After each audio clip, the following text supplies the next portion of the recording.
RMC. À thème, il a mon portable, qu'il m'appelle. Faut arrêter de se prendre pour Calimero, ça suffit, ok? Allez, ciao, bonne soirée. Ici c'est Mars, surface rouge, atmosphère tendue volcanique, de la zig automatique de Mac. After Marseille. Nicolas Villas.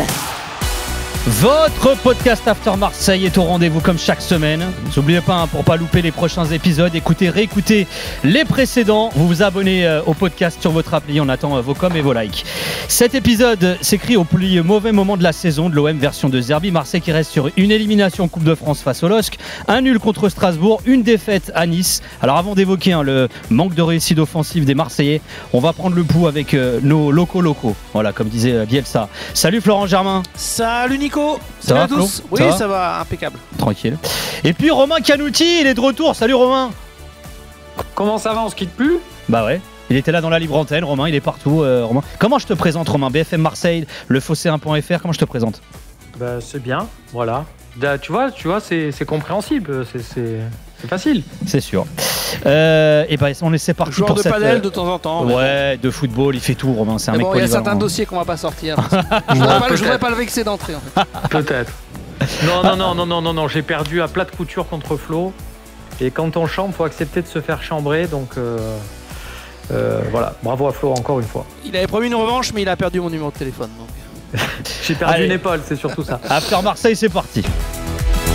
After Marseille. Allez, en faux souffle, comme on dit dans le jargon, dans le métier. Avant même de parler de Mason Greenwood, on va se poser cette question. Est-ce qu'on doit attendre plus de l'anglais à l'Olympique de Marseille? Il y a ce match important à venir là, face à l'Olympique Lyonnais au moment où on enregistre ce podcast. Flo, elle est comment l'atmosphère à l'approche de ce duel contre l'OL, sachant que l'OM, on le rappelle, est sur cette série de 3 matchs en victoire, toutes compétitions confondues? Écoute, oui, tu as raison de préciser qu'on enregistre ce vendredi, parce que j'ai envie de dire, il faut que le focus soit enfin sur Lyon. C'est-à-dire que la semaine est une semaine de mercato. Il y a eu ce jeudi la commission de discipline de la Fédération française de football qui a prononcé sa sanction de 3 mois ferme pour Mehdi Benatia, et ça a pas mal interpellé, ému, choqué en interne les dirigeants, les joueurs. Donc ça, plus les petits mouvements de mercato, notamment l'arrivée imminente d'Amine Gouiri, c'est sûr que ça a un petit peu détourné les regards du terrain et du match important qui attend pourtant l'OM, parce que tu l'as dit, c'est une mauvaise période que vit Marseille. Surtout la défaite à Nice, parce qu'à la limite Strasbourg, il y avait eu un match correct de l'OM sans que ce soit transcendant. Lille, on a vu et revu encore en Ligue des Champions que c'est une très belle équipe, et que faire un nul contre eux, après certes il y a l'élimination en coupe, mais voilà, c'est pas totalement scandaleux. Mais le match à Nice l'a été dans le contenu, pas scandaleux, mais pas loin. Donc il y a un besoin de réaction, et je crois que tout le monde en est conscient au sein du vestiaire. Romain, est-ce que tu sens de la tension à Marseille avant d'affronter l'Olympique Lyonnais là? Oui, tu as une tension, parce que tu te dis, si Lyon se relance chez toi la semaine où ils changent d'entraîneur, où tout le monde est là à dire que que c'est horrible de s'être séparé de Pierre Sage. Vous vous rendez compte, ce formidable homme qui a fait extrêmement de bien à Lyon. Ouais, voilà, bon, bref, si c'est cette semaine-là que tu les relances, entre guillemets, le coup est terrible, parce qu'il y a cette rivalité aussi avec Lyon quand même en sous-main, et puis qu'ils sont pas totalement largués, donc si tu les distances pas, ça devient vite problématique. Alors dans cet épisode, on va se demander si cet Olympique de Marseille doit attendre plus de son meilleur buteur de Ligue 1, Mason Greenwood, parce que sur cette série de 3 matchs sans succès, le paradoxe, c'est que l'OM a plus tiré au but adverse que lors des 3 précédentes rencontres. Il y a eu 18 tentatives contre Strasbourg et Nice, il y en a eu 15 lors du succès 5-1 contre le HAC, ou 13 lors de la victoire 2-1 face à Rennes. On a souvent eu des débats, Flo, sur la défense de l'OM depuis le début de saison, qui est souvent hésitante, instable, mais il y a aussi un souci offensif ou pas là, depuis quelques matchs à Marseille? Écoute, il en va de la santé de Roberto De Zerbi. C'est lui qui nous l'a dit en conférence de presse, que forcément ça lui donnait des tournis, ça lui faisait faire quelques pas cauchemars, mais toutes ces stats, tous ces tirs, toute cette inefficacité, ça le perturbe très clairement. Donc oui, il y a un petit souci offensif. Il y a un Greenwood, on va en parler, qui est un peu irrégulier. en tout cas quand il disparaît d'un match, il fait pas semblant. Il y a beaucoup de responsabilités qui ont été données peut-être à Neal Maupay parce que Wai, blessure plus transfert, a complètement disparu ces dernières semaines avant son vrai départ. Donc il y a au moins des questions qui se posent concernant le secteur offensif et peut-être un besoin de renouveau. C'est pour ça que la perspective d'un gros match et la perspective de recrues, au moins d'une recrue, tout ça peut-être un petit peu changer la donne. Mais voilà, tout le monde est conscient, le coach en premier avec les mots forts qu'il a eu par rapport au tracas que lui procure le secteur offensif, qu'il faut qu'il y ait un déclic. Ouais, Romain, tu es d'accord avec ça? Est-ce que finalement, à force de focaliser sur la défense de l'OM depuis le début de saison, on en oublie presque l'attaque, parfois, elle n'est pas au top aussi, quoi? Non, mais c'est palpable au Stade Vélodrome où il y a des matchs où il y a une maîtrise, mais on sent que à la fin du match, je pense notamment à la première mi-temps contre Strasbourg, tu te dis, il n'y a pas d'occasion, il n'y a pas de tir de notre équipe, il n'y a pas un moment où on a vraiment vibré à l'approche du but, puisque quand tu regardes un match de foot, tu peux avoir des belles séquences de passes, des remontées sympas, mais ce qui te fait vraiment vibrer, ce qui te fait lever de ton siège, c'est quand ça s'approche quand même de la surface adverse, qu'il y a des combinaisons. Donc là-dessus, tu sens que on attend vraiment que ça soit nickel, ça soit très très bien préparé. Sinon, ça se fait pas. Donc oui, il y a cette impatience là. Elle se remarque principalement sur cet aspect-là. Et le leader de cette attaque phocéenne s'appelle Mason Greenwood. 13 buts, 3 passes D, toutes compètes confondues depuis le début de saison. Avec 12 pions inscrits en Ligue 1, il est l'actuel meilleur buteur du championnat. Est-il taillé pour tenir ce statut, ce rôle jusqu'à la fin de la saison? La question a été posée il y a quelques jours à Roberto De Zerbi. Oui, il pourrait l'être à la fin de la saison, parce qu'il est fort. Et parce qu'on est l'équipe après le PSG qui génère le plus d'occasions dans la surface de réparation. Mais après, il y a d'autres joueurs. Il y a David, Barcola, Dembélé. Il y a énormément de joueurs forts qui sont dans le classement. Donc, je ne sais pas comment finira la saison, mais il a le potentiel pour marquer 20-25 buts. Et il doit s'attendre, c'est ce qu'il doit s'attendre et vouloir de lui-même. Ouais, alors De Zerbi qui a cité les 3 joueurs qui talonnent Greenwood au classement des buteurs de L1, Barcola, Dembélé et David qui sont à une unité de l'anglais. Si on regarde les stats de Greenwood en carrière, avec 13 buts, toutes compètes confondues, il a 4 buts de son meilleur total sur une saison. C'était en 2019-2020 avec Manchester United. Flo, est-ce que niveau stats et même question profil, c'est un buteur pur Greenwood? Il n'est pas un peu trop optimiste dans son estimation, De Zerbi? Écoute, peut-être un peu. Après, attention, la concurrence pour devenir meilleur buteur de Ligue 1, enfin, on a cité des noms, Barcola, Dembélé, David. Voilà, c'est quand même du très très lourd. Avec des joueurs, pour le coup, Dembélé, dans le système de Luis Enrique, devient presque un neuf. Enfin, en tout cas, il aime bien dans les gros matchs, on l'a vu, l'installer dans ce poste-là. Alors certes, c'est pas un joueur de surface, on s'est compris, mais malgré tout, il retrouve une efficacité. Donc, il va avoir des stats. Barcola peut-être un petit peu en dessous. À la limite, Barcola, Greenwood, je pense qu'ils vont faire le match en nombre de buts. Mais Jonathan David, si Lille carbure, aller le chercher en termes de stats, ça va être compliqué. C'est pas un pur neuf, très clairement, Greenwood. Enfin, c'est évident. Mais depuis qu'il s'est réaxé, malgré tout, il se retrouve un petit peu plus en position qui est sa position préférentielle. C'est légèrement décalé sur la droite. Possibilité d'ouvrir pied gauche, même s'il a les 2 pieds. Donc il se retrouve assez régulièrement en situation favorable. Mais c'est pas un joueur de surface qui va être à la réception d'une action collective à 100%. Ça, c'est normalement un autre joueur, Maupay, peut-être Gouiri à l'avenir. Romain, t'imagines toi Greenwood à 20 buts ou terminé, mais d'ailleurs meilleur buteur de Ligue 1 comme l'estime ou l'indique Roberto De Zerbi? Oui, c'est possible, d'autant plus si on commence à siffler les pénaltys qu'on doit siffler à l'Olympique de Marseille. Vu qu'il les tire et qu'il les tire plutôt bien, il ne devrait pas être loin du compte. Après, ça dépend un peu des arbitrages, des consultations VAR. Non, ça fait trop marseillais de répondre ça, c'est pas bien. Non, mais au-delà de ça... Parenthèse, Romain, il les tire effectivement très très bien. Et ça, c'est quelque chose qu'il faut... des fois, je trouve, quand on a des débats sur les buteurs, on dit mais il y a des pénaltys. Il faut les mettre. Mais le but contre contre Monaco, dernière seconde, l'égalisation contre Strasbourg, alors qu'il fait un très mauvais match, à titre personnel, et des fois ça peut compter. Tu vois un joueur s'élancer et tu te dis, il n'est pas dans un bon soir, il va le louper. Ça, on en a tous vu des matchs comme celui-ci. Et tu as le sentiment que lui... il va peut-être en louper un, et je le souhaite pas pour l'OM et pour Greenwood, mais malgré tout, tu as bien fait d'en parler, Romain, sur les pénaltys. Il est quand même très très adroit, tellement déterminé. La frappe est souvent puissante, c'est un vrai geste technique et lui, il le maîtrise.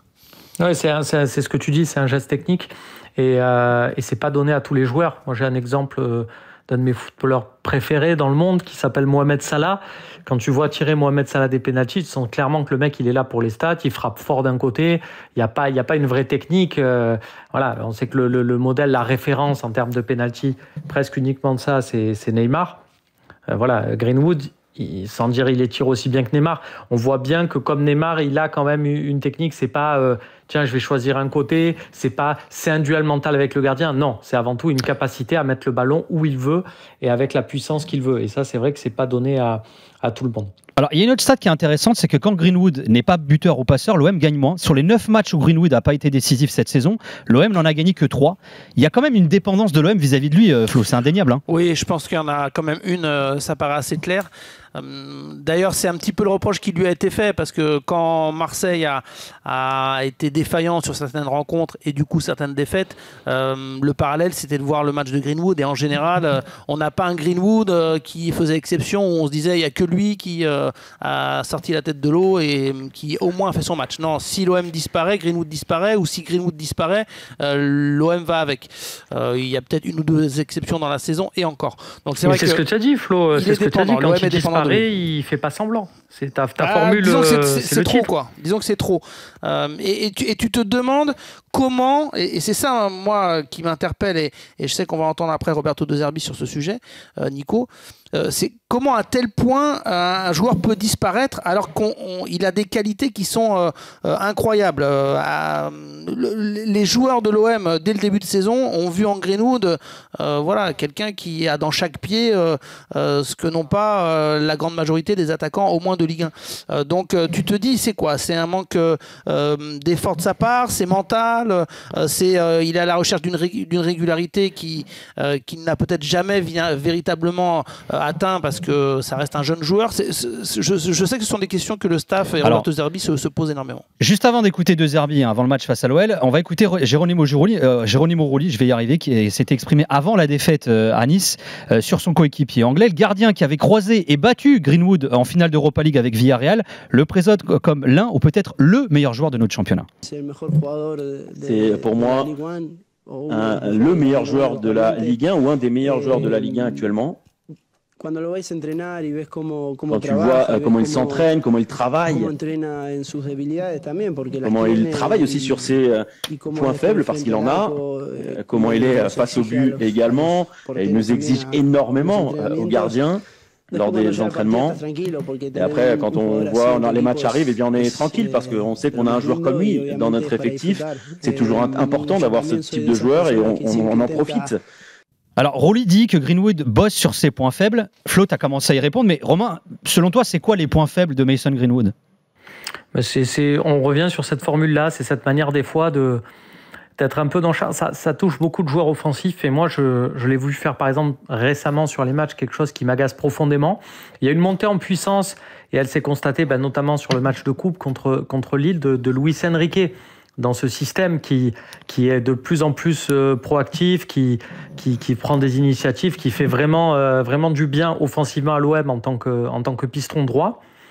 Et on voit de plus en plus un Mason Greenwood qui, quand il voit Luis Enrique déborder dans sa zone de jeu, se met derrière lui en soutien, presque vulgairement, j'ai envie de dire, entre guillemets, alors que non, c'est pas ce qu'on attend. C'est-à-dire qu'il y a Luis Enrique, c'est bien, mais on doit avoir un dragon à deux têtes là sur le côté. On doit avoir un Greenwood tout aussi dangereux, tout aussi volontaire, tout aussi tranchant dans les appels. Il a ce truc un peu sur fin de match qu'à tout niveau dans le football on a connu. Le fameux mec fort qui redescend à 40 mètres de son but et qui montre avec ses deux mains en direction de ses crampons qu'il veut le ballon dans les pieds. Et tu as envie de lui dire, copain, tu cours plus vite que nous tous. Va un peu en profondeur, propose-nous des choses différemment. Ce côté, je suis plus technique, donnez-moi le ballon. Ouais, tu dois normalement aussi faire un peu les efforts, le fameux travail sans ballon. Flo, toi, tu dirais qu'il doit progresser sur quoi, Greenwood? La régularité, justement? La régularité, c'est évident, et c'est vraiment un sujet en interne. Voilà, le staff et Roberto De Zerbi estiment qu'il faut lui trouver un rythme de croisière et qu'il soit non pas à 100% à chaque rencontre, mais qu'il ait au moins un degré de performance correct sur certains matchs où il est moins bien.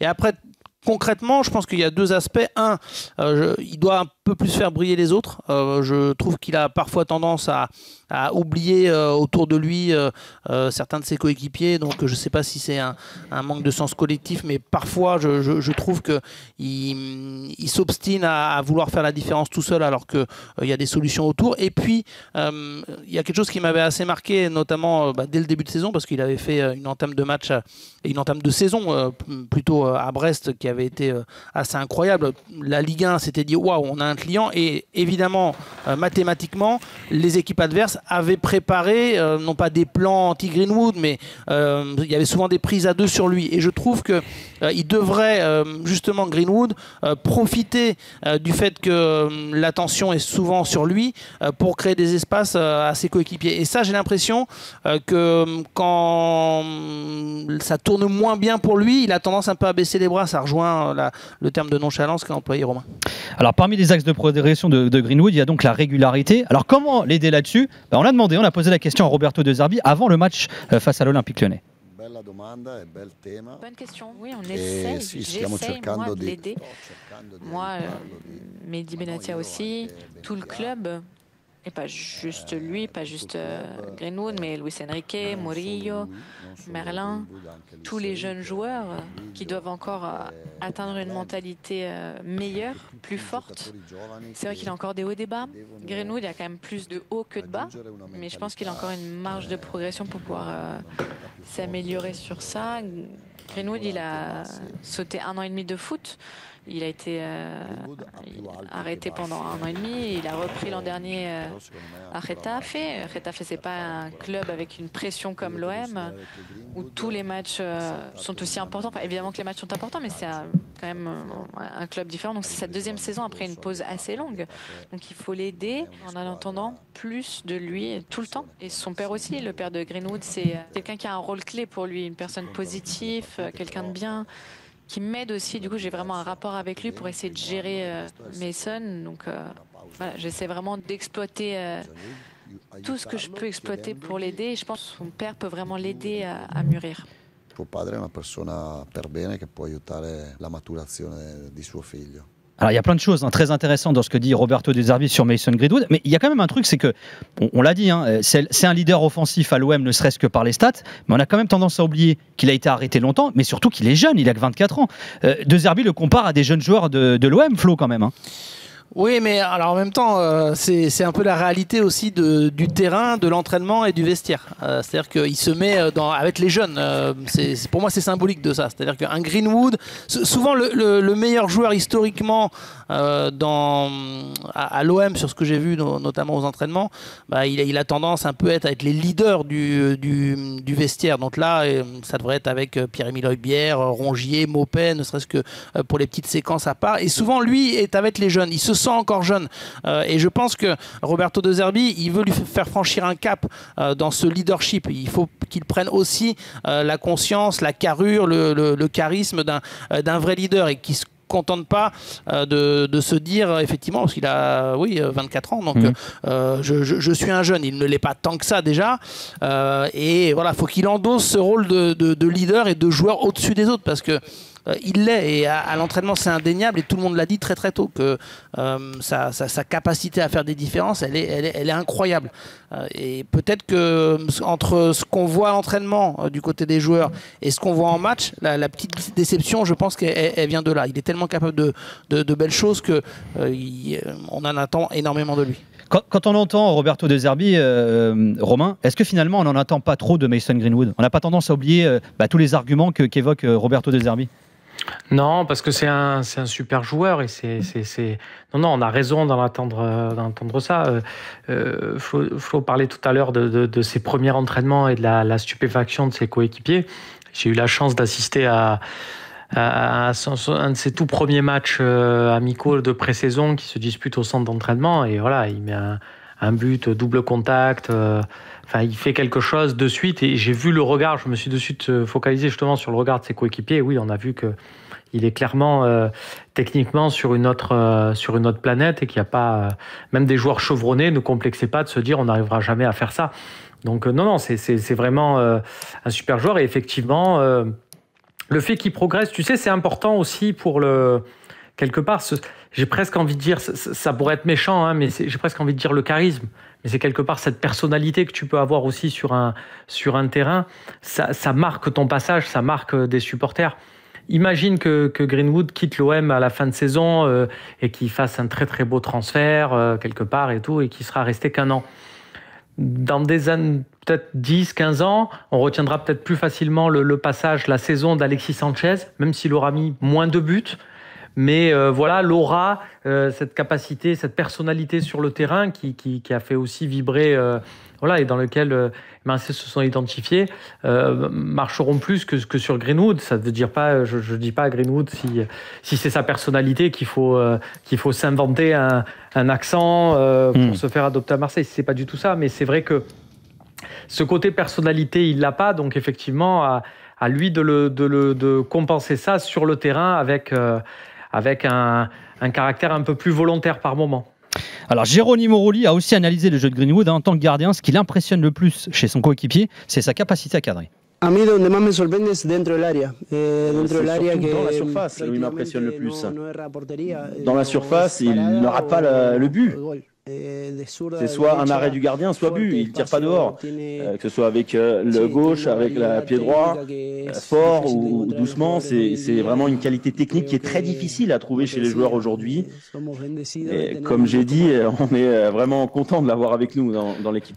Alors les stats elles donnent raison au gardien argentin. Greenwood est le joueur qui compte le plus de tirs cadrés en Ligue 1 cette saison, 32. C'est celui qui frappe le plus le but au but adverse dans le championnat depuis le début de saison. Flo, qu'est-ce qui t'a le plus impressionné toi chez Greenwood ? Une seule réponse, même si je pense qu'il y a beaucoup de choses qui peuvent impressionner, c'est sa capacité à aller très vite, ballon dans les pieds. Bon, en témoigne évidemment l'accélération sur plus de 80 mètres contre Lille, où s'il met ce but-là... ça reste l'un des gros buts de la saison parce que c'est surtout la course et le fait de faire le match en vitesse, voire être plus rapide que les défenseurs lillois, alors que lui il a le ballon dans les pieds. C'est ce qui est quand même pas un petit détail au football. Donc moi c'est ce qui m'impressionne le plus et ça c'est lié à son aisance technique, au fait qu'il soit pied droit, pied gauche, très très facile, mais surtout avec une dextérité, une facilité que je trouve assez déconcertante. Voilà, si il y a quelque chose qui m'a le plus frappé, c'est ça s'était vu d'ailleurs dès les premières minutes de la saison. Je le répète, à Brest, où dans la profondeur il est lancé et il a cette... T'as l'impression que c'est trop facile pour lui en fait, qu'il a le ballon, il y en a qui galèrent à faire 20 mètres avec la balle, lui il en fait 50, c'est pas grave, et derrière il est lucide souvent pour le dernier geste. Il peut progresser peut-être en lucidité encore plus parce qu'il aurait dû marquer ce but contre Lille, mais moi c'est ce qui me frappe le plus. Romain, c'est quoi la qualité que Greenwood a et que les autres n'ont pas, notamment à Marseille ? Non, ce qu'a dit Rulli est pas mal parce que c'est vrai que c'est confirmé en plus par les stats cette manière de cadrer, mais pas que. Parce que des fois, je me souviens sur certains matchs où il a pris la décision de frapper. En vrai, tu le vis quand tu regardes un match de l'OM, c'est-à-dire que quand tu es sur une séquence offensive et que Greenwood est trouvé, l'adrénaline que tu as en toi augmente automatiquement, ce qui ne se passe pas sur tous les joueurs, il faut être honnête. Mais tu te dis, là, en plus, on a touché Greenwood dans une bonne zone et tu sais que à ce moment-là, effectivement, il va mettre une super frappe, il va être capacité, soit il peut être contré par le défenseur, mais quand il est contré, tu te dis, bon, c'était pas contré, c'était dedans. C'est cette phrase que, bon, pour certains, c'est moins le cas, mais lui, il a ça en lui, ouais. Alors au moment où on enregistre ce podcast, le mercato hivernal n'est pas encore officiellement terminé. Il y a quelques jours, alors que le départ d'Eli Wahi pour la Bouli était en passe d'être officialisé, Roberto De Zerbi avait fait passer un message très clair à ses dirigeants, il veut un autre attaquant. No, noi siamo l'OM. Nous, on est l'OM. C'est vrai qu'il faut qu'on fasse attention au bilan, mais il faut qu'on fasse les choses bien aussi. Donc, si Eli Wahi partira, il y aura un attaquant qui viendra, un attaquant fort. Mais c'est pas juste moi qui le veux, c'est Mehdi Benassia qui le veut, Pablo Longoria. Et surtout parce que jusqu'ici, tout le monde a maintenu sa parole, tout le monde a tenu ses promesses, que ce soit soit Mehdi, Pablo ou le propriétaire. Donc s'il s'en va, il y aura un joueur fort qui arrivera. Je sais que c'est difficile pendant le mercato d'hiver, mais je m'attends à ce qu'il y ait un fort remplaçant. Alors l'OM ne joue plus que le championnat. Mumbagna devrait pas tarder à réintégrer le groupe également à l'entraînement. Le jeune Robinho Vaz gagne des minutes en équipe première. Flo, est-ce que l'OM a vraiment besoin de recruter un autre attaquant comme le dit De Zerbi ? Je pense que oui. Moi, ça me paraît être une demande légitime de sa part.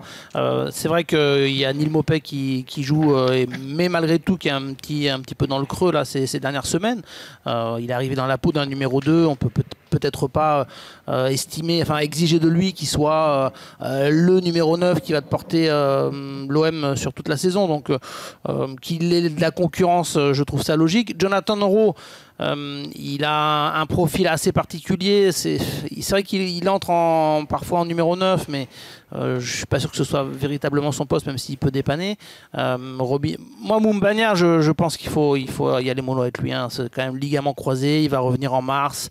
On connaît tous la difficulté de revenir à un très bon niveau, donc je ne dis pas qu'il faut faire une croix sur Mumbagna, mais presque on ne devrait pas le citer. Et après, Robinho Vaz, ça reste un jeune joueur, donc si le numéro 2 derrière Maupay devenait uniquement Robinho Vaz, je pense que l'OM prendra des risques. Là, avec une probable arrivée d'Amine Gouiri, j'ai l'impression que tu as différents profils. Jonathan Rowe qui va être dans la percussion, Robinho Vaz qui va être dans la vitesse, Maupay très costaud de haut jeu, Amine Gouiri il a une certaine finesse technique qui peut lui permettre aussi de jouer un peu en soutien. Donc je trouve que c'est complémentaire, que c'est assez intéressant. Et pour terminer, Roberto De Zerbi, je sais qu'il a eu une discussion, il y a eu une unanimité sur un sujet, c'est la capacité, l'amélioration que doit, le step que doit franchir l'OM sur le plan technique.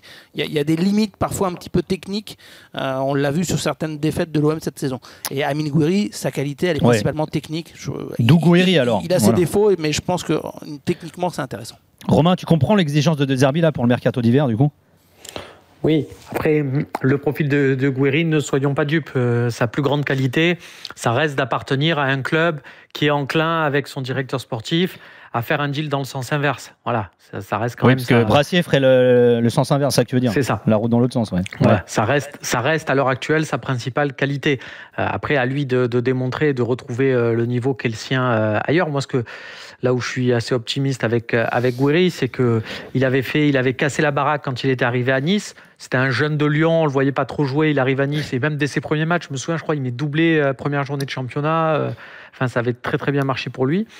Et il casse la baraque quand il arrive à Rennes aussi. Donc je me dis, quand il arrive, il fait toujours une grosse année. Ça tombe bien à Marseille maintenant, les joueurs restent un an, donc on va avoir un Gouiri de feu pendant une saison, c'est parfait. Eh ben, ce sera à suivre en tout cas. Merci beaucoup Romain Canouti, tu reviens quand tu veux Romain. T'es à la maison. Merci. Tu le sais. Vous êtes le tigre. Tu es toi le tigre. Merci Flo Germain. Ciao les amis, à bientôt. On remercie Roxane Lakouska et Najib Boulawin à la production. Merci Vincent Cauchois à la réalisation. Bisous, prenez soin de vous. RMC After Marseille.